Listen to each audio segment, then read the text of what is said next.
संवाद उपनिषद श्रृंखला में आज का विषय एको अहम बहुश्याम भाग 10। जीवन में गृहस्थाश्रम से बड़ा और महत्वपूर्ण आश्रम नहीं है। शेष तीनों आश्रम गृहस्थाश्रम पर ही आधारित हैं। संतान और संपत्ति का सुख तथा इनका भोग भी इसी आश्रम में बना रहता है। अतः यह आश्रम ही सृष्टि विकास का आधार बनता है। शेष तीनों आश्रमों में तो व्यक्ति वैसे ही संतान और संपत्ति विहीन रहता है। आश्रम व्यवस्था के मूल में समष्टि भाव है। गृह त्याग के साथ ही व्यष्टि भाव छूट जाता है। व्यक्ति सदा लोकहित के चिंतन से जुड़ा रहता है। वानप्रस्थ से एक ओर वह ज्ञान मार्ग में दीक्षित होने का प्रयास करता है तो दूसरी ओर नई पीढ़ी को कर्मयोग में दीक्षित करता है। वानप्रस्थ व्यक्ति को समभाव में प्रतिष्ठित करने का आश्रम है, जिसके बाद व्यक्ति संन्यास की ओर प्रवृत्त होता है और केवल ईश्वर के साथ अपना संबंध बनाए रखकर शेष जीवन का उपयोग करता है। गीता के अनुसार तो गृहस्थ आश्रम ही संन्यास आश्रम है।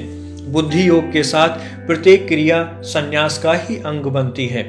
आज के जीवन की व्यथा यही है कि व्यक्ति जीवन में मृत्यु पर्यंत अपने घर को नहीं छोड़ पाता और व्यष्टि भाव में जीता रहता है। अंत समय तक भोग के विषयों से निवृत्त नहीं हो पाता। अतः लोकहित उसके चिंतन में प्रवेश ही नहीं कर पाता। ब्रह्मचर्य आश्रम तो आज भी सबके लिए अनिवार्य है।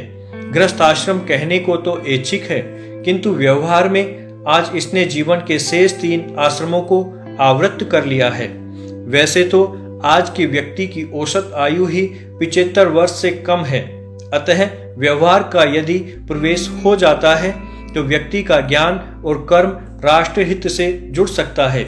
जाति शब्द की उत्पत्ति जन प्लस कितन शब्दों से हुई है। जन का अर्थ है पैदा होना, उत्पन्न होना। कित का अर्थ है पराक्रम, वर्ग, समुदाय, वर्ण आदि रूप में। सृष्टि में जितने जड़ चेतन हैं सबको जाति शब्द से संबोधित किया गया है। मानव जाति, पशु जाति आदि। जाति को प्राणी मात्र की पहचान कहा जा सकता है। मनुष्य जाति में भी कर्म के अनुसार वर्ण बटे हुए हैं। वर्ण और कर्म का सीधा संबंध है। वर्ण के अनुसार ही व्यक्ति के कर्म की क्षमता होती है। अतः जाति शब्द का अर्थ जन्म से न होकर कर्म से समझना उचित होगा। एक ही परिवार के भिन्न भिन्न व्यक्ति कर्म विशेष की प्रधानता के अनुसार या वर्ण संस्थान के अनुसार भिन्न भिन्न कर्म करते हैं। कोई व्यापारी होता है, कोई प्रशासन में रहता है, तो कोई कलाकार बन जाता है।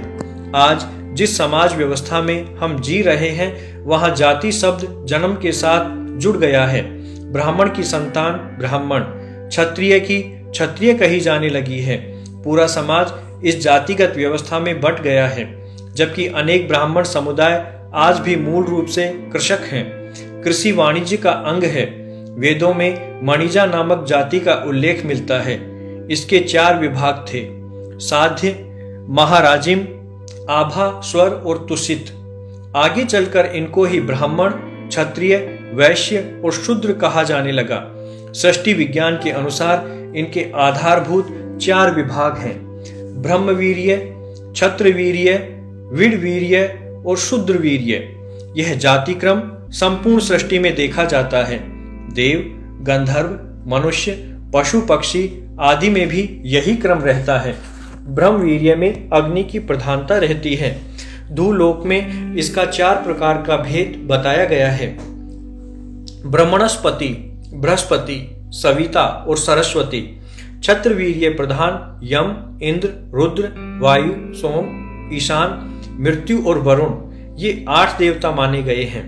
वैश्य विभाग में विश्वदेव, वसु, रुद्रगण, कुछ क्षत्रिय, कुछ वैश्य, आदित्यगण, मरुदगण आदि कहते हैं। देव वर्ग में चौथा वर्ग पूषा शूद्र धर्म वाले हैं, जिनमें ब्रह्म, क्षत्र, विड़वीर्य अत्यल्प भाव में रहता है। सर्वप्रथम ये ही विज्ञान भाव में प्रवृत्त हुए। जातियों का यह वर्गीकरण स्वाभाविक और वैज्ञानिक कहा गया है। आज काल धर्म के अनुसार ये शब्द मात्र ही रह गए। वर्ण भेद समाप्त होकर नाम भेद रह गया। आज तो कोई भी बालक का अन्नप्राशन संस्कार करके उसके वीर्य की जांच नहीं करता। इस जांच के अनुसार ही बालक की रुचि के अनुरूप उसकी शिक्षा दीक्षा होती थी। आज हर बालक को हर प्रकार की शिक्षा के लिए उपयुक्त माना जाता है। प्रकृति और कर्म के प्रभाव गौण हो गए हैं। वीर्य अर्थात बीज या नया उत्पन्न करने की क्षमता भी प्रकृति जन्य मानी गई है। आज रूढ़ी हो गई। व्यक्ति वर्षों तक गोते खाते खाते अपनी रुचि के विषयों तक पहुंच पाता है। प्रकृति दत्त रुचि परिवेश के कारण नहीं बदल सकती। सफलता भी बिना रुचि के संभव नहीं है। प्रकृति या माया भाव ही रुचि बनकर जीवन संचालित करता है। इसी में सत्य रज तम भी जुड़े रहते हैं। प्रकृति को ही स्वभाव भी कहा जाता है, जिसे बदल पाना मनुष्य के लिए कठिन होता है।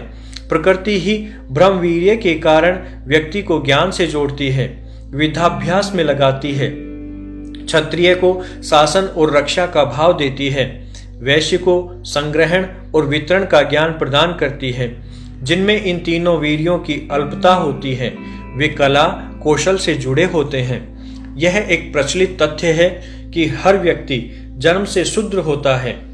जन्मना जायते संस्काराद द्विज उच्यते। उसका संस्कार करके ही उसको तैयार करना पड़ता है। द्विज का अर्थ 2 बार जन्म लेने वाला होता है। यहाँ द्विज का अर्थ ब्राह्मण, क्षत्रिय और वैश्य समझना चाहिए। शूद्र शब्द वास्तव में आशु द्रव्य से बना है।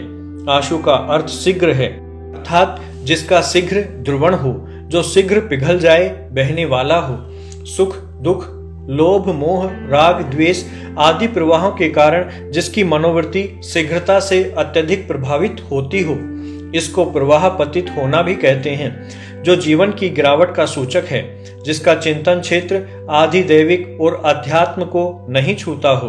अपवाद अंशों को छोड़कर, क्योंकि रूढ़ियों की उपेक्षा करते हुए अपने सर्वोपकारक नियम चलाने वाले अपवाद रूप महापुरुष तो कहीं भी हो सकते हैं। आदि भौतिक क्षेत्र में जो केवल उदर पोषण से बंधा हो, यह भी शूद्र का लक्षण है। इसीलिए तो व्यक्ति को संस्कारित किया जाता है। प्रत्येक व्यक्ति में हर प्रकार की क्षमता होती है, किंतु उसकी क्षमता को जागृत करने की आवश्यकता होती है। किसी को घटाने की, किसी को बढ़ाने की। इसी को जीवन की दिशा तय करना कहते हैं। सामान्य रूप से देखा जाता है कि व्यक्ति स्वभावतः जीवन के उत्तरार्ध में अध्यात्म की ओर मुड़ता है, किंतु यह तभी संभव होता है जबकि पूर्वार्ध काल में उसको संस्कारित किया जाए। अन्यथा उसका शूद्र भाव ही उस पर हावी रहेगा, अन्य सभी भाव गौण रह जाएंगे। व्यक्ति समाज में रहता है, वह अकेला नहीं रह सकता। समुदाय ही उसको स्वभाव देता है। महर्षि पतंजलि लिखते हैं कि व्यक्ति समुदाय के रूप में ही उपयोगी सिद्ध होता है, अकेला नहीं। समुदायो ही अर्थवान समुदायस्य एक देशो निरर्थक। भाषा शब्दों का समुदाय रूप ही है, अकेले अक्षर का अर्थ नहीं हो पाता। तिनका भी समुदाय रूप में ही रस्सी बन पाता है। समय के साथ हमारी वर्ण व्यवस्था ने आगे चलकर जाति व्यवस्था का स्वरूप ले लिया।